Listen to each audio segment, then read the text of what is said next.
So how do you keep the intimacy when you two are working opposite shifts? I know this all too well. We're dealing with this right now where day shift, hubby night shift, and daycare is somewhere in between. Who am I? MarshaunO'Laniyan, your favorite life and relationship strategist, and I help women that are married or in long-term relationships to stop feeling disconnected and loved and shift them to feeling heard, understood, and appreciated. Now, how do you keep the intimacy when you two are working opposite shifts? I have 5 ways to actually do just that. Now, if you've been coming here for any amount of time, don't just come and collect and gather the information. You have to implement these things into your life and into your relationship in order to get different results. All right? So make sure that you are implementing these things.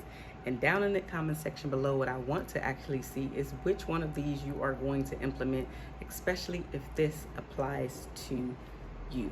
Now, don't forget to give me thumbs up and share it with the person or people that you know needs to hear this message, who can actually take and gather their own information and implement it into their own relationship as well.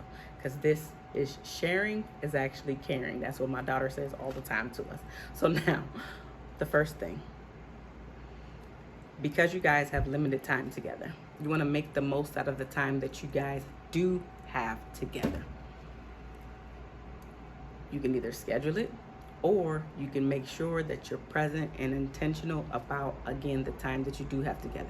So if you know that you guys have an hour together before you are like ships passing in the night, then you need to do not do like cleaning the kitchen.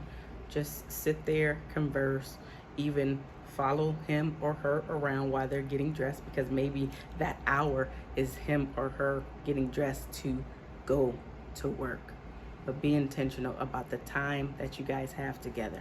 1 to 2 hour time span together needs to be the connection time, because again, you guys are passing one another and you're spending more time away from each other than you are spending time together.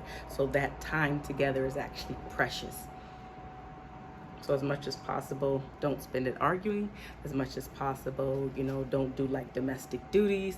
Just be with one another, and then you can always move on to do the thing that you need to do once he or she is out the door.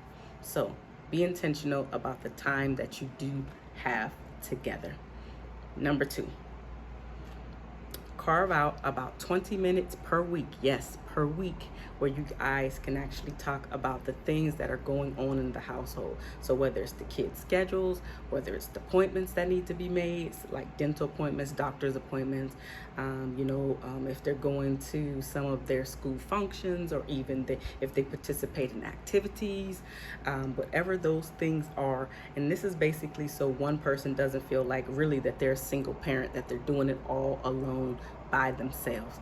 So be intentional about sharing the information about the schedules, about the things that are actually happening in the household with the spouse that you two are passing like ships in the night.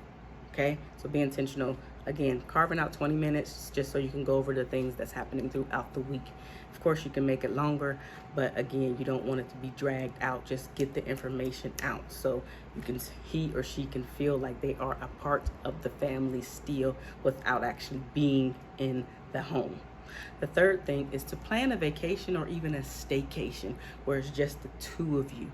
Maybe in this point in time, the kids have to be there, but if you can actually get them a babysitter so you guys can continue the connection, where you can have the staycation or vacation where you're just lounging around with one another and not worried about taking care of the kids in that period of time, then do that. Again, that's going to help with the connection, because once again, you're like 2 ships passing in the night, and you're not seeing each other as much as you want to. So just keep that in mind. Be intentional, be intentional, be intentional, be intentional. Number 4 is to respect each other's sleep cycle. So whenever you're on opposite shifts, you obviously sleep at different times. So the daytime person is going to need the night hours to be, whether it's quiet or just things are more simmered down, slower pace, so they can continue on with getting the continuous hours needed for them to function without interruption as much as possible. So, and then you want to do the same thing with the nighttime worker, because during the daytime when you're probably there, guess what? He or she is actually sleeping as well.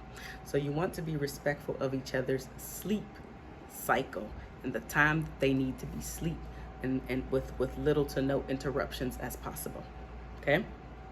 So that's number 4. Number 5 is to, whenever you guys are together, especially when you're working opposite shifts, you have a tendency of not sharing the bad, the things that make you sad, when you're tired, when you're frustrated, because there's limited time and you want it to be more, most of the time, happier times, right? So you have a tendency not to share the things that are bothering you. But you still need to do that, because this is the way that you're going to get the support from your spouse or from your partner, right? That you're not getting during the other times or the other hours. So you still want to share when you're tired, when you're frustrated, when you're sad. Share why, share what happened, share the story, so he or she can feel like they're still a part of your life. They're still a part of your growth. They're still a part of everything that you're going through, that he or she is actually going through it with you. Again, that's the time that you can get the support that you need inside the home instead of looking for the support outside of your home. Now, those are the 5 things that I wanted to bring to your attention. If you guys are working opposite shifts on how to keep the intimacy within your relationship. Now, if you need help with this, reach out to me. You can send me a DM, or you can actually send me an email at marshaunolaniyan.com. And then the third option is actually to go to my website and schedule your appointment, www.marshauno.com. Again, that's www.marshauno.com. I love you guys. There's nothing that you can do about it, and we will talk very, very soon. Bye.